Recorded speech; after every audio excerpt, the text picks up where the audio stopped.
That's the button. There we are. The recording has started. Look at that. I'm finding it very weird this week because I know because you guys can all see each other. I can see what the output of the podcast looks like. So for you guys, like for Scott and Tom, for you it will be kind of completely normal. For me, Ben is in Tom's box, which I'm finding very strange. It not being I'm Tom. invading. You've broken into Tom's box for the time. Because normally, like before, when we've had guests, we put them in the green box. But I thought then I've got to move Feeks from the green box into the blue box, and then that will seem weird to have the wrong Tom in the blue. Maybe I'm probably overthinking this. I feel like you may be overthinking it, Chris, but I do understand that would really, really upset me if it was moved around. Yeah. As you can see, Ben, OCD is a common theme amongst members of the New Dice Please community. I say you've not seen my etiquette with dice. So I definitely have some OCD traits with dice. Will you ever roll 2 dice that are not of the same set? In a rush, and then I hate it. Okay. Yeah. Are you a dice cup man or freehand roller? I'm both. I use dice cups because I had a couple of tournaments where I won most casualties, and all my opponents were going, "It's because you're hand rolling." So so then I used a dice cup and then won most casualties again. So it was just like, yes, yeah. That's a fair reaction. But I come from like a 40k background where here's my 50 dice. Let's get them in a dice cup. Doesn't really practical. It's the only game I know where everyone's really adamant about it. Even X-Wing, I don't remember. I played competitive X-Wing, but I used to play Game of Thrones, the card game. So we own the same company, so we'd all be at the big conventions together. And even X-Wing players, I never saw use dice cups. It's literally just a Blood Bowl thing, as far as I'm aware. Yeah, actually, I'm not sure I can think of other games I've played with people where the cup has been so insistent. No, you can't imagine someone in D&D doing it, can you? It's No, but I have played D&D games with people who basically drop the dice, and it does. Oh no, I can feel it. No. Anyway, no. Right. Okay. I've lost it. Right. Play the intro. Breathe, Chris.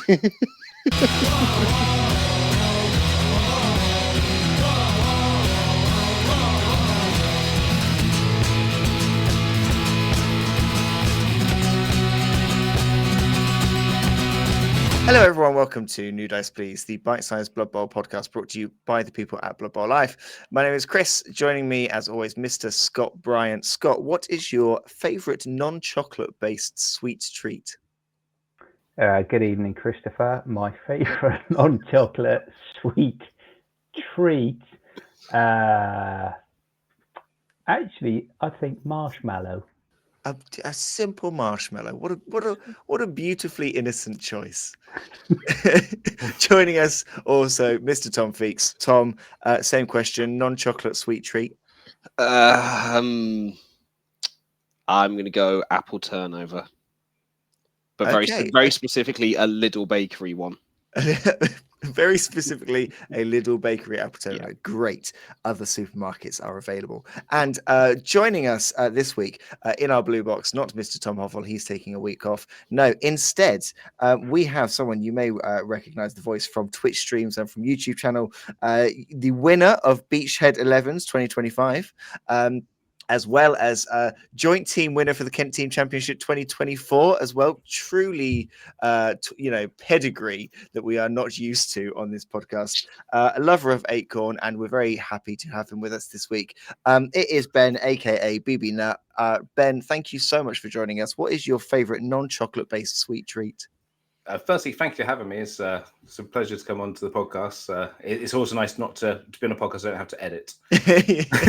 That's fair. I think my favorite one would be it's going to sound really particular. It's the kind of Sainsbury's, it's the supermarket brand Oatie's from Aldi, the biscuits. They're basically hobnobs, and I actually prefer them to hobnobs, which is one of my kind of food hot takes. I think they do a better job. Ooh, okay. I agree with your hot take. This is going to be a very quick episode if this carries on. I was expecting, Haribos and things to come out from this, but everyone's gone kind of almost more dessert or like pastry, sweet pastry. So I'm now kind of rethinking my choice because I was just going to go for a packet of Tang Fastics. Maybe we'll just stick with that. We'll stick with a packet of Tang Fastics. That will do me nicely. No, fizzy pigtails. No, the Percy Pig fizzy pigtails from M&S. I'm going to go for those. Scott is looking so disapprovingly at me. Anyway, we're not going to. I'm resisting because again, this is the sauce condiment rabbit hole. We are just opening that lid, jar, squeezy bottle, whatever you want to do. No, we're not going to go down sauce and condiments again. No. Anyway, we're not here to talk about sweet treats. No, instead. We have a guest on, and therefore we are going to do what we always do when we have a guest on, and that is go over their hot takes. We are going to look at 3 opinions, ranging from as hot or as mild as they wish, and we're going to have a little chat about them and see what comes out of it. We've had ones before that have stuck with us, like tier 1 coaches are all cowards is the one that jumps to mind, and casting Ted Lasso if it was all Blood Bowl players. But instead, we're going to see, Ben, what you have brought. So without further ado, what is the first hot take that you have brought this week? So my first hot take, and this is the one I kind of talked about before we started, I think was a lot hotter to about a month ago. I think the NAF needs to find what its role is in 2025. I think the NAF did a fantastic job, and I'm going to, when GW drops the game, carried on going. Clearly, if you look at the tournament stats since GW brought Blood Bowl back, Blood Bowl has become far more popular, which makes sense. They've got far bigger reach. But I think the NAF now needs to take a step back, run tournaments, go to conventions, demo the game, concentrate on recruitment, and be ready for the day when GW will eventually drop the game, I'm sure. I don't think it'll be anytime soon, but at some point, 2035, whatever, get ready to carry on then. But until then, they need to find a role, because currently they kind of seem to want to be the voice to Blood Bowl, but also GW is kind of the voice of Blood Bowl because it's their game. This is quite relevant. With all of the NAF drama, which we kind of have skirted around a little bit, other than the appointment of the ethics committee for NDP, which is of course very important. But I think I get the point you're making here, because previously, like certainly when I first started playing, I didn't feel, which wasn't that long ago and was after the new edition, I didn't feel like GW gave really any service to it. But more recently, like within the last year or 18 months, it does feel like GW are kind of recognizing Blood Bowl's value and popularity a little bit more. So I think that's a good shout. What do you think their role could be then? Is it very much kind of like a tournament facilitator? Does it kind of stop there, or is there anything else you can kind of see them doing? I think you get on 2 roles. You set up a group of guys to help tournaments. So let's say you're running your first ever Blood Bowl tournament, you put it through to the NAF, and then you get your local NAF rep. Right, what do you need help with? Do you want someone to come and help run the tournament on the day? You'd need a lot more volunteers for this. I'm not 100. Obviously, this is not 100% sure how this would work. This is just an idea I've had.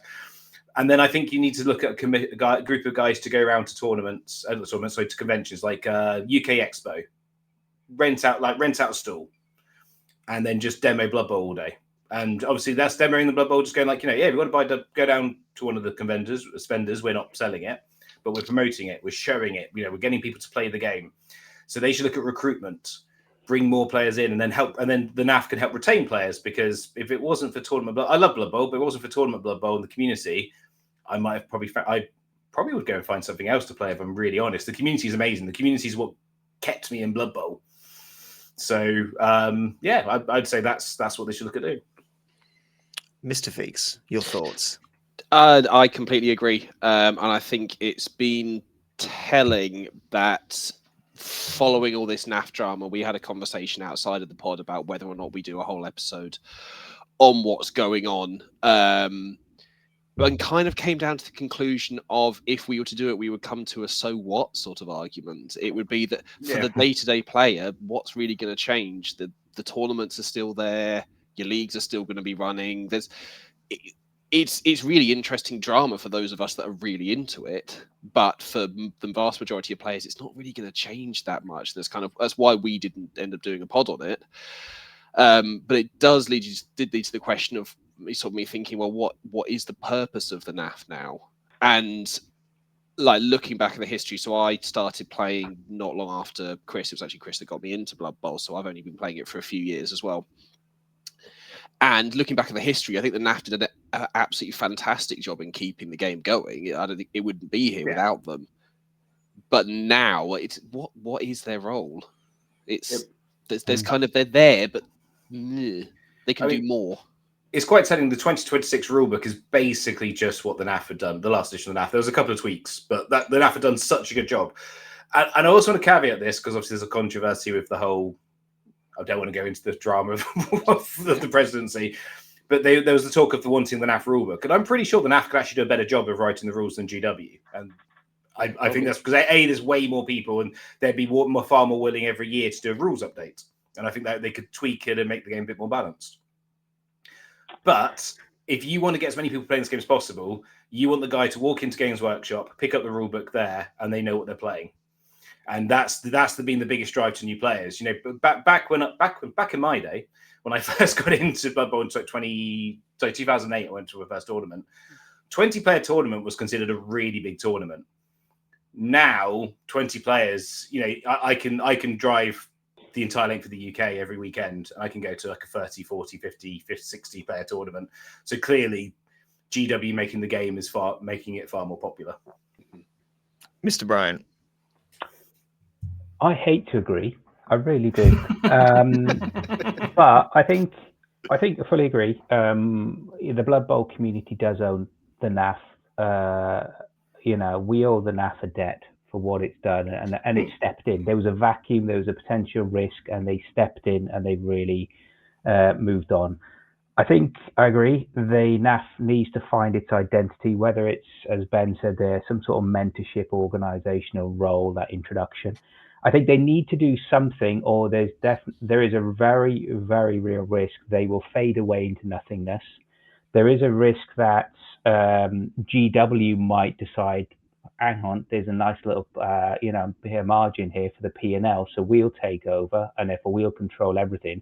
So there's a risk that NAF may get steamrolled by GW if GW come online as well. And yes, well, GW should be that the gatekeepers and the owners of the game and the ethos and the community and the ethics. We know, if we look at GW's track record, when they took over the 40k World Championships and all that, so it wasn't quite exactly the shining wonder it could have been example. So whether or not they come along as some sort of mentorship introductory role, whether they come along as some sort of Barry Hearn-esque big Uber promoter, and we all end up being professionals on the world stage, living our dreams, and not being one step away from the risk of domestic management.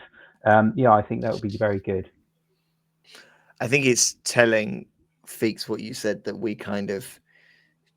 we established, and I think a few other places probably had a similar thought. It's like, is this worth talking about in great detail? And most of us came to the conclusion that it's not. And I think that probably is the highlight, that if it was as important as maybe it had been one day or had been previously, we probably would have been more focused.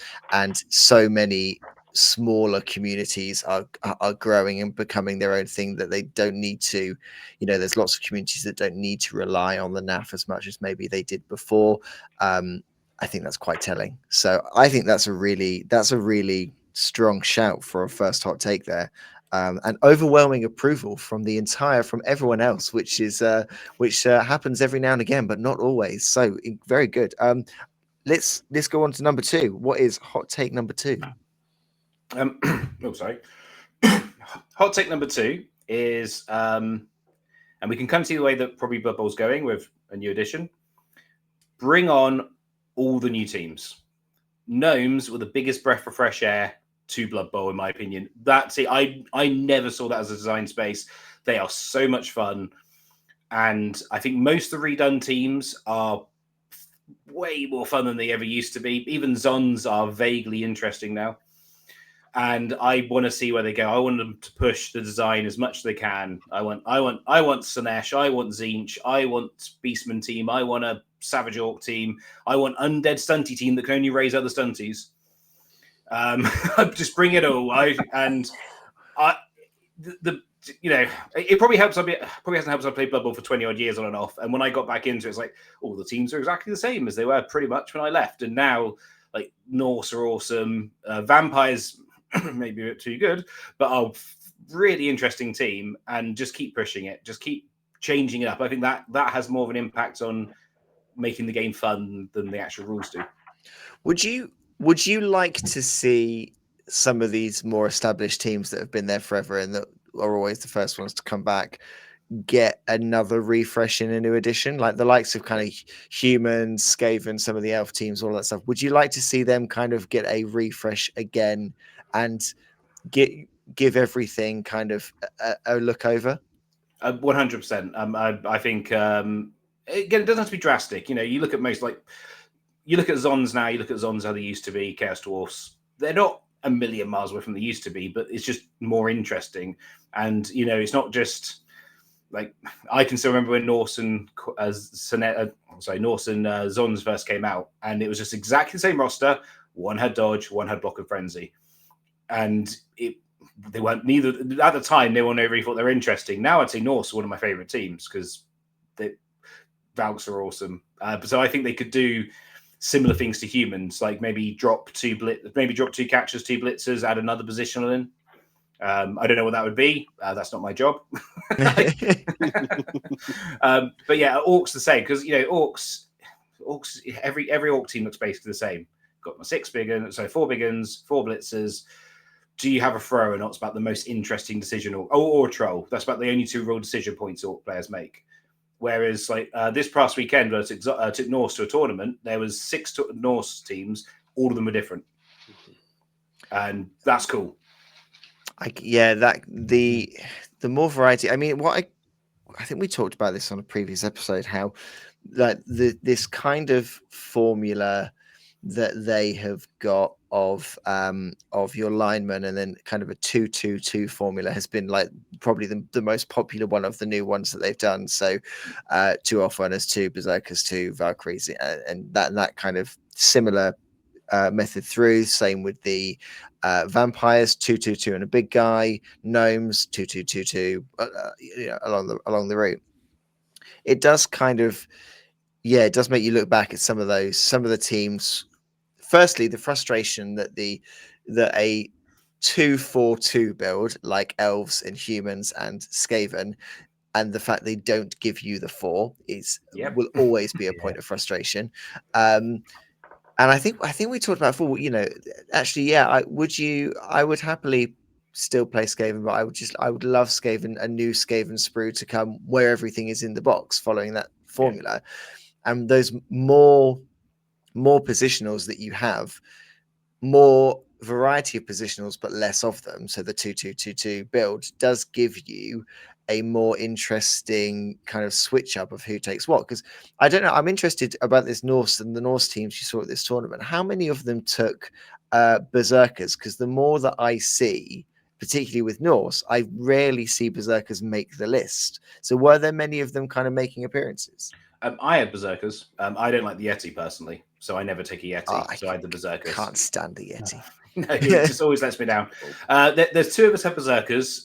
One guy had basically all linemen, 2 Valks, 2 Ulfs, and the Yeti, and then someone had like a real mix, like had a bit real mix. I think he had like 1 berserker, one Valk. It was he was a newer player, to be fair, but that's he said when he'd been playing. That's the list he'd drawn to. He kind of liked having one berserker, and I the logic being because it hasn't got drunkard.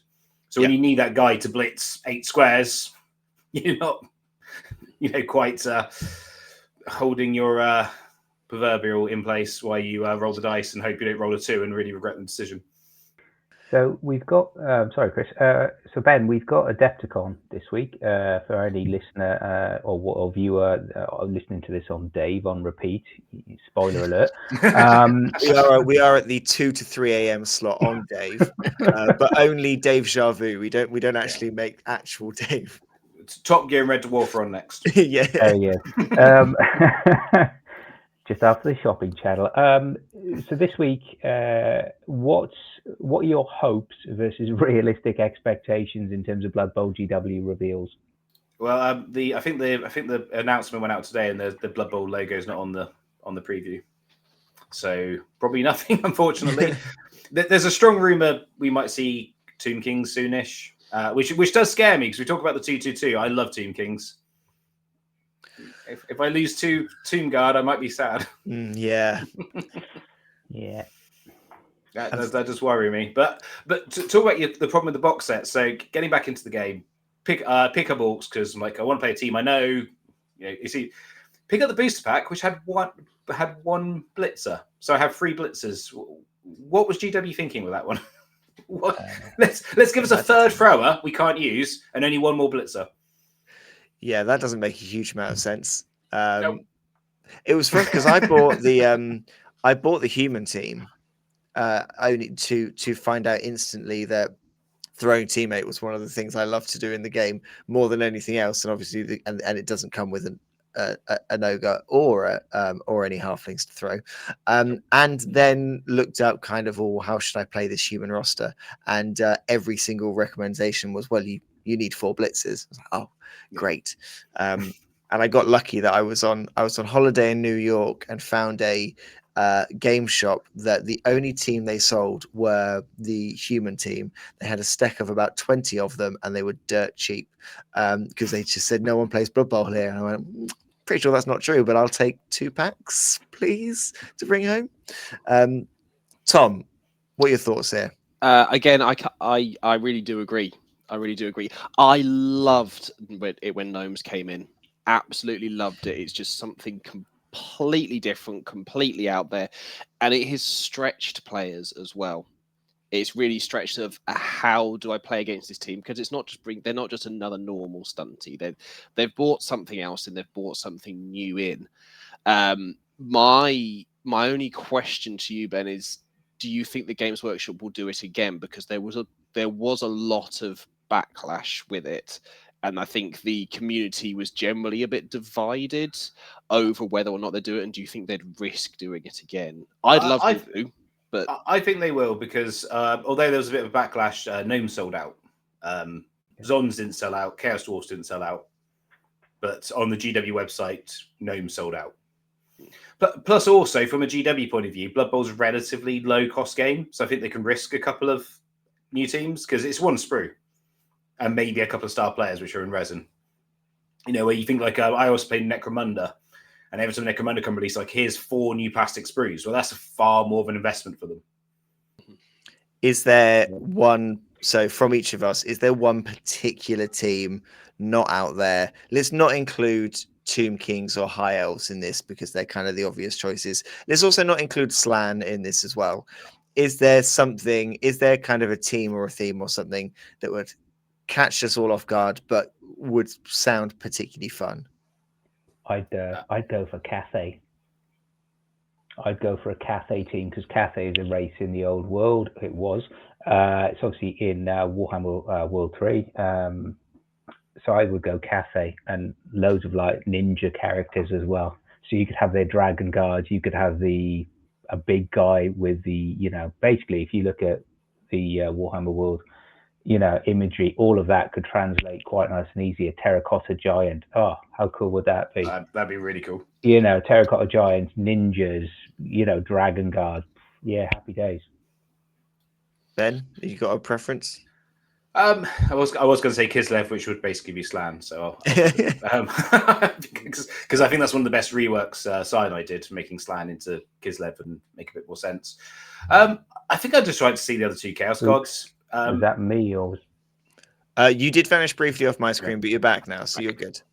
Yeah, just see the other 2 Chaos Gods, because obviously this edition they kind of brought in you could be favoured of Khorne or favoured of Nurgle, and it does basically nothing at the moment.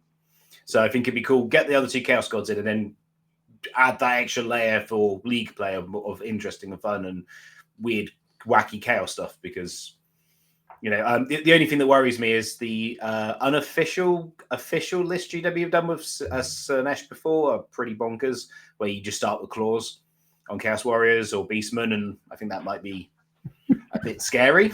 Yeah. But there's other design avenues, I think, and but just do it like gnomes. Just use skills that you don't see that often, and just spam it, see what happens. Mass armbar. What could happen? Feeks, what about you? No, I absolutely agree. I was going to go for Slash as well, just to give in that extra flavour and expand it that little bit further. But however, the idea of claws all along there, maybe I will stick to playing AV18. That does come out. I would like a team of dog people. My knowledge of any other Warhammer or GW lore is little, if not none. So I would like some dog people. I would like schnauzers as linemen. I will call them the Bearded Hounds, and they will be my favorite team, and I will love them. I'd give them my ball. I'd have one human in that team who is your thrower, and I'd give every single other player my ball, and we'll see what happens. And the thrower would have a ball launcher and everything. Absolutely, that's what I'd go for. There is in the Spike magazines, I don't know how much you read the fluff section of it, because it kind of gives you an indication sometimes what might be coming. There's been a lot of talk of werewolf teams as a separate thing from necromantic. Now, I nearly took a Fumble Secret Team werewolf team to a tournament recently where you could only take the secret teams. And what I loved is that they were basically all thralls, but they all had lycanthropy. And you randomly rolled at the beginning of the game to see how many of them turned into a werewolf. So you could start the game with all thralls. You could start the game with 11 werewolves and a team value of what an unbelievable amount. Sounded incredible. But yeah, another good shout. It'd be interesting to see, new edition. What do they mix up? I think there's some stuff that can be mixed up, and it would be nice to see. What is then hot take number 3? What is the last one, Ben? Bring back the old leveling system, but with the new costs for stats. That's pretty simple. I don't think the current leveling system's bad. I just think it has a lot of issues, and being out, especially, and this might be because I play a lot online, and where you've got infinity number of games to make a team. When every team has an elf, because every team has a movement 8, agility 2 up, blodge, ball carrier, the game just is less interesting for me, because the whole point of elves is they're the ones that are agility 4. 2. Old Blood Bowl coming back in occasionally. Agility 2+. They're meant to be the ones which do all the dodging round. When you got when one of the big leagues in Blood Bowl 3 was the final was won by a Nurgle 1-turn. I think that highlights the issues with the leveling system. Jesus Christ. Sorry, what? A Nurgle 1-turn. They had a movement 8, agility 2 up, 2 heads, Pestigor, and they got the ball to him, and they went chain push, dodge, score. And yeah, that every team gets an elf. It's kind of the running gag. So I think bring back the old leveling system, but with the adjusted costs, because I still think the old leveling system actually ended up having more interesting builds, because if you roll +1 agility on your human blitzer, and then maybe he rolls a double later on and gets access to dodge, well, now all of a sudden you're building this really fun ball carrier. And it also made the leveling fun. Whereas now leveling feels very formulaic of, I've got 6 points. That's block. Whereas in the old days, it was, let's roll 2 dice and let's see what I get. If I get a double or I get a 10 or above, it's a stat or it's an extra skill. I think that was more interesting. So just elaborate on what the old system was, because the current system of Blood Bowl is the only one I've played. So how did the old system work differently then? So dice rolling involved. Yeah, so you basically have similar to star player points now. The star player points are a little bit out of whack. So when you got to 6 star player points, you got your first skill up. Then I think it was 16, 31, 50, 51, something like that. Then you roll 2d6. If you roll, you could just 10 or above, that would be a stat. So double 6 would be strength. 11 would be agility, and then 10 was armor or movement. If you rolled a double, you could then pick a secondary skill. And the costs were, the basic cost was 20 for 20 as it is now for normal skill, 40 for a secondary skill, and then the stats was where like it was a bit wrong because like strength was only plus 40 back then, not plus 80 as it is now. Right. So people would take it. Whereas I think you use the current cost, the new costings, but with the old system, and I think it meant leveling was exciting. You know, like, oh, is my mummy going to get block? Whereas now you just go, oh, I'll just save 12 points. So it forces the random element of it and stops you being able to tailor it quite so much. Also, it also means you have to level when you get to certain points. Whereas now you can, you know, again, probably slightly altered from playing online. You have dwarf teams that would just go, okay, I've got guard, I've got mighty blow, and now I'm not going to level, so I have to level when I roll for a stat. And I'm probably going to take +1 armor. Whereas so it forced people to level. I like this because, I mean, I would absolutely. I love a random skill. I love doing random skill ups. I do not have the self-control to not random skill when I get skill points. It's why I end up with bizarre combinations. I had my favorite combination in the last season. I had a Saurus that had both frenzy and fend, which just was narratively hilarious because it was just like punch you, don't punch me, punch you, punch me. It was stupid. You'd never choose it, but it was great fun. I think it does kind of like adding that random element does make you have some maybe interesting combinations, and create less, like you said, less samey builds and less just creating the, you know, if you end up with the elf in the team, you've got there by a decent amount of kind of luck and chance and you know, you've probably leveled your luck out within that team by having 20 defensive skinks or something. You know, it kind of will balance out. Mr. Bryan, what are your thoughts here? I like, as a random skiller, I like this. Oh, yeah, I'm pretty much in that bank as well. In terms of you have 3 SPP and just hit that random button. I think.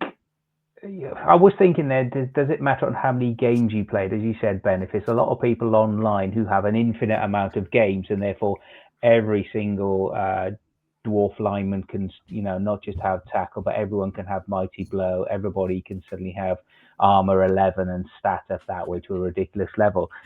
Do you think it would depend on the number of games, or do you think if you have different leveling systems, whether it's a tournament, whether it's a mini league, a league, whether it's some sort of ladder, do you think, or would that be too much complexity? Because before you answer, I personally like that randomness because I think it means that you learn as a coach. You learn how to play different players, different styles, and different combinations. So I think it gives you more of a challenge as an individual as well. If you've got punchy faces, Chris was alluding to there, makes you think differently. So what do you think? Is there a world of it's going to be one or the other, or is there a world where you can see maybe a hybrid model? I definitely think you could have both leveling systems in the rulebook, or maybe put one of them in Death Zone whenever they redo the rules to Death Zone. Because the one thing I do like about the current leveling system, if you're playing like a 6-game league, yeah, I think it's better because, as you say, you can random. Well, you're not sitting there going, "I really wish I could level this guy." Just roll, see what happens. You know, and I do love a random on a Lino or my ghouls. Or a stunty player. I always say for 6 and roll random on general, because most of them are good. And, you know, like a frenzy goblin, which cage dives, and when someone's silly enough to sideline cage, is always fun. But I think if you're looking like a more long-term thing, the randoming system, I think, breaks down over time. Now, GW kind of fixed it with redraft, but the more now I've played with redraft, the more I realize you actually can abuse redraft, because you get towards the end of the season, you go, I'll just random on all these guys, because they're probably going to, unless they get guard, mighty blow, whatever, I'm probably going to fire them anyway. Yeah. Feeks, I know, because I think one of the hot takes that you brought to us many episodes ago was wanting to stop people just having teams of all block or teams of all one skill and things like that. So I'm imagining this is right up your street. It is but I am a little bit on the fence with it. Ooh. And there was me thinking Ben was getting a clean sweep. Yeah. I know. I I will happily grant him the clean sweep because I'm sort of 60-40 agreeing with it, because I do. Yeah, I hate coming up against those block guard teams where you just go, well, there's nothing I can do here except run away, and it just gets a bit boring. And like you say, everyone saves up for block. Yeah, I agree with your point, Scott. Looking at if you want a short scale league, like you've only got 6 games, you're not going to want to save up for anything. So maybe there's a space for it there. And I think this has got legs, but it does make me think, is the issue with everyone taking block and guard, is it because block and guard are too strong and the rest of them are just not there? So is the issue the skills package and not the system itself? It is, and I've also lots of people talk about how you fix block and guard, like whether you make guard 2 skills. Sorry, you make them 2 skills, something like that. But I always think I don't know, because that I worry about how much playtesting that would be and how much playtesting a certain company that based out of Nottingham might do. Whereas if the current system does kind of work. What's your take, Ben? Sorry, Chris. What's your take, Ben, on what Mr. Feeks has proposed there in terms of limiting the amount of skills you can take on your team? I don't hate it. I've always said, like, the discussion is, when everyone goes, oh, what's the best skills in the game? The discussion is whether it's block or guard. And I normally come down to it's block until you have about 4 guard, and then it's guard. Because if I have 8 guard and no block, and you have 8 block, I'm probably going to win the game, because everything you're going to be doing is going to be uphilling or at best 1 dice. Whereas everything I do is 2 dice, and just statistics say I'm going to do better. Yeah. And I've so I had the dumbest tournament. I didn't get to go because I had the flu. I meant to go to tournament in December, and I did Tomb Kings with 6 guard and Ivan. And the whole point is just you can't hit me unless you get lucky. You can't hit me, and then Ivan's just going to come in, punch one of your players in the face, and then walk behind my guard shield. Or maybe even not. Maybe just stay between 2 guard Tomb Guardians. So, and then obviously, like dodge. Dodge is a very good skill, and you see mass dodge. The issue always when people start limiting skills is some teams are so reliant on those skills, getting those skills. Like, if let's say you said you can only have 4 of any skill across a team, well, Lizard Men also go, really kind of need 6 block. And that dwarf team over there that starts with 12 block seems a bit unfair now. Yeah. I've run a Lizard Man team with where it was a maximum of 2 repeat skills. So I think I went block, block, tackle, and then I actually went for a double. Block, tackle, and then I think I only got 5 skills. So then I put guard, I think, on the croc skull. But I run two tournaments with that build. One went really well, and it was unbeaten day of grinding my way through, and one was 3 losses from 3, getting absolutely annihilated. And it's I hadn't kind of thought of that point of the limiting skills of actually when you limit the amount of block, and block is so powerful, you do sort of give a little bit of a gift to your Norse and your dwarf teams that come with it as standard. I think the point that was raised about maybe having options in the rule book, I think just makes sense. So many different game systems give you different ways to play the game, and you've got that, with 7s and with 11s and other things that give you different ways to approach it. Why not give people different kind of formulas to follow for things like skilling up? I think it doesn't feel like it's a very big thing that they would need to do. That just means that people have better guides depending on how they want to do it. I think that's it's a really, really interesting take, Ben. And I was just having a look through the Necro team I'm running at the moment and thinking, if it was the other way around, if it was the system you're suggesting, if it was the old rules, what would have happened? Because I've got a block Mighty Blow Golem when I random Mighty Blow, who's 2 SPP off guard. He could probably have something quite interesting. I've got a Wraith who's 1 off getting guard, 2 off getting guard. There's a few that are quite interesting there, and it's like and one of my Gauls is now Blodge Fend, and Fend was random. If it would, I wouldn't have chosen it, but it's a skill that I don't use a lot, but it's pushed me to use it a little bit more. So if I had to use the SPP a bit more, yeah, it Could have I stretched me that little bit more. Could I pitch you the Frenzy Stand Firm Flesh Golem, please? If I could just pitch that. I've had one of those. It's pretty good. To be fair, Strength 4 Frenzy, Yeah. I wouldn't mind that. Yeah, with the difference in the two systems, though, there's definitely things that benefit. Like undead benefits from it because mummies. Like the big thing would always just be you need to get mummies block, and you'd quite often fire a mummy after you got 2 skill ups if you hadn't rolled a double. It was just like just fire it, get because a rookie mummy's not bad. Hot take.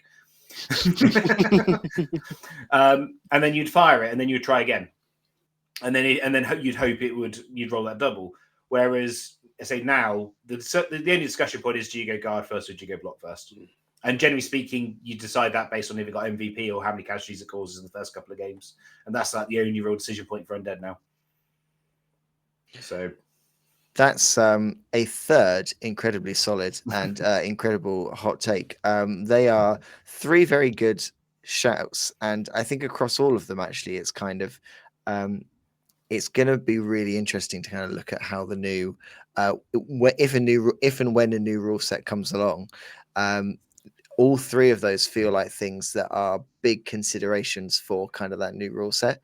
And it'll be interesting to kind of see how that plays out. The other good thing is if you go to this system, you then don't need the passing tree to have 12 skills anymore. So we can stop having so many bad, horrendously bad passing skills. You can combine them back together again. I was about to move us on, but before I do, tell me what you think the worst passing skill is. Oh God, the worst one. Oh man, that's like race to the bottom. Which one is it? Which one is it? The one where you don't fumble? You don't fumble on a 1. That's pretty safe pass. Safe pass. That's it. That's pretty bad. It's just also the fact they split up the skills. So like accurate and I can't remember what the long version is. Cannoneer. Thank you. That used to be 1 skill. So it'd just be +1 to passing, and people took that, and now it's like. The only good one really is obviously pass is good, lead is good, and nerves are stills good. I would say it's like a really good skill if you start with it. I never want to take it, but starting with it, you could, and that's going back to the previous point. That's one of the things I do love what you can do with some of these skills which no one takes. But if you come with it as standard, it's actually not a bad skill. But you're never taking nerves of steel unless maybe it's like your 6th skill up for a bit of fun. So many things about pass. We could get into a whole passing conversation now, but rather than get into a whole passing conversation, Mr. Scott Bryant, I believe we have some quick fire questions to go through. We do. But first, Ben, did you want to take this opportunity to shout out about the Twitch stream? Obviously, the Nut Bowl coming up as well. And if you want to shout out anything about all love of things Acorn, feel free. You're amongst fellow company as well. So I stream on Twitch and the BB Nuts. I do most mornings UK, so like 9 till 12ish, sometimes a bit later, and then I do a few evenings. In fact, after this, I've got a league game, so I'm going straight on. I do also have a charity stream coming up on the 23rd of May for testicular cancer. I'm doing a 24-hour stream. All proceeds from that stream will go towards testicular cancer charity. And there's going to be lots of giveaways on that. I'm giving away a Painted Norse team. I'm giving away a Nut Bowl 2 pitch. Andy Davo is giving away donated a coaching session. Someone else did a coaching session, a guy called Hargrim, who's a very good player. I'm giving away 3 of my Ogre Acorn models, which is a model I've had made for Nut Bowl, which everyone who goes to Nut Bowl will get this Ogre Acorn model, so then you can use it as what you want. So I guess it's a squirrel ogre? I guess you call it like a rat ogre, so squirrel ogre. Incredible. Squoga. Yes, you sold it. That's it. So the original idea was I'll use it as a morgue, and actually now it's going to be my blood. I've got one to be my blood spawn because a friend of mine did a test print run of them. I've got one to be my blood spawn and one to be my Vargeist. So the blood spawn feels like Acorn's natural progression. He's done some steroids. He's got a little bit slower. And now he's strength 5. The fur's gone. The fur's matted and torn off. Yeah. But Nut Bowl's the 11th and 12th of October in Dorset. I ran it. Well, I did. It's Nut Bowl 2. I did a 1 day last year. I'm upping it to 2 days this year because I fella doing it. Well, initially I said there's not many 2-day tournaments, and now it seems every tournament I'm going to this year is 2 days. So It's 2 days. So if you are, dear listener or dear viewer, if you've got nothing else to do on the 23rd of May, you know now where to go. Go ahead, get yourself on the Twitch, get yourself over to Ben's channel, BB Nut, and give money to a very excellent cause as well. And you never know, you might be able to spend some quality time with Mr. Andy Davo. Who knows? Who knows? Okay, so this part of the podcast, I haven't done one of these for a few weeks as well, but this now, Ben, is our quickfire coach. And the point of quickfire coach is to not just to gauge your true level of Blood Bowl coaching, but your Blood Bowl coaching persona. Are you a true Blood Bowl hero, a pillar of the community, or are you simply that guy? Yeah. So what it's going to be, 30 seconds. It's going to approximately 30 seconds. It's going to be a series of. It's never 30 seconds. I'm trying to build up expectations. Okay, sorry. It's going to be approximately 30 seconds. It will be a series of 10 questions. Those questions then will be judged by our independent adjudicator and ethics committee lead, Mr. Chris Coe there. If you do want your answers to all your questions, we'll tell you where you are on the leaderboard, and then we'll go from there and see how you rank amongst anything. So, Ben, BB Nut, are you ready? Yes. Okay, let's start. Question 1, block or dodge? Block. Question 2, sexiest Blood Bowl model sculpt is? Can I go third party? Yep.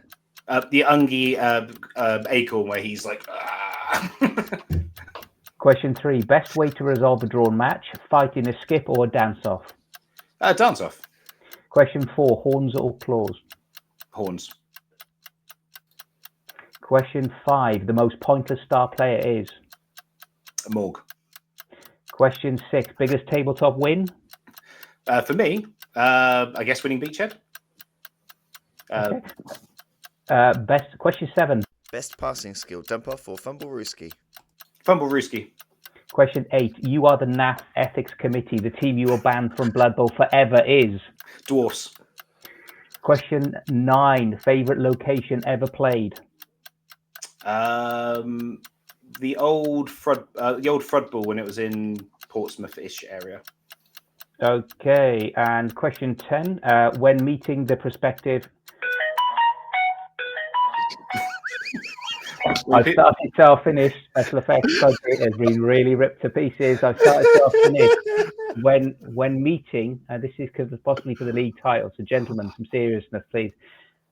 Ben, when meeting the prospective parents-in-law for the first time, which is the more appropriate gift? Goblin team, Dyson pitch, or 20 cans of special brew? Dyson pitch. There you go. Thank you very much. Was that deliberate, Scott, or was that completely accidental? It was actually deliberate. I pressed the wrong sound effect button. There you go. Anyway, over to our independent adjudicator, Mr. Chris Coe. Can you confirm the scores there for Ben, please? I will. Yes. There is one question which your audio cut out for, but I'll maybe do some fancy editing. So if you are now listening to this bit and then you listen back and you realise that suddenly I asked one of the questions instead of Scott, that's why. I 8 out of 10. No. Solid. That's a solid performance because I got 4, Ben, somehow. So 8 is a good result. Where does that put Ben on the leaderboard? That puts Ben at 8. Just look at that. It puts you joint top with Mr. Andy Davo. Oh God, no. So apologies for that, but you do sit proud. You could say you sit proudly at the top with Andy Davo, and people can read into that, Ben, what they will. He wins everything at the moment. And he really needs to be stopped. I feel like we could have had a whole hot take on your Morg opinions there. So I think anything with Multiplayer 2+ should just not be in the game, or Multiplayer 2+. I think in a 2d6 system, it's too swingy. That's my I think maybe I think maybe Mr. Feeks, that's an open invitation for Ben hot takes too. I The return of the nuts. I really enjoyed the fact that as soon as you mentioned that acorn model, Feeks was just Googling straight away. It is. He was Really lovely model. within I've stuck a picture in seconds. our Yeah. chat. It's already there. As I'd say, when it comes to acorn models, I'm a bit of an expert. I do have 12, I think now, and there's at least one I don't own, and I need to go and get at some point. Well, if you agreed or disagreed with any of Ben's quick fire questions, if any of his hot takes got you talking and pondering in any way, shape, or form, Mr. Scott Bryan, if people want to get in touch, how do they do so? If people do want to get in touch with us, Mr. Chris Coe, they can email us, or one word or lowercase, us newdiceplease@gmail.com, and you can send us any of your witterings, any of your observations, your thoughts on Ben's hot takes there, or even if you want to touch with Ben so you can make a contribution to his amazing charitable cause coming up 23rd of May, that's where you needed to go. Scott's audio went a bit funny here, so I'm retrospectively clipping in myself saying, hey, Feeks, if people want to see what else we do, hey, where can they find us? Oh, you're testing me here to see whether or not I've been listening. I am. Normally, Ben, it's the other Tom that does this bit, but we're slowly, and what we're doing is we're trying to get Mr. Feeks to be able to do it by purely unplanned throwing him under the bus on multiple occasions. Is the way that we're trying to teach him. It's very much throwing your child in the pool and hoping they float. It is. I like how even though I'm a month younger than you, Chris, you still see me as your child. Brilliant. So you could see not myself, but the others stream on Twitch under Bloodbowl Live, and we're also on Blue Sky and Instagram for any comments on there. And let us know any of your thoughts you've got. Thank you very much, Mr. Scott Bryan. Thank you very much, Mr. Tom Theeks. Thank you very much, Ben, for coming along this week. Thank you, everybody, for listening. We have been New Dice Please, and we will see you next time.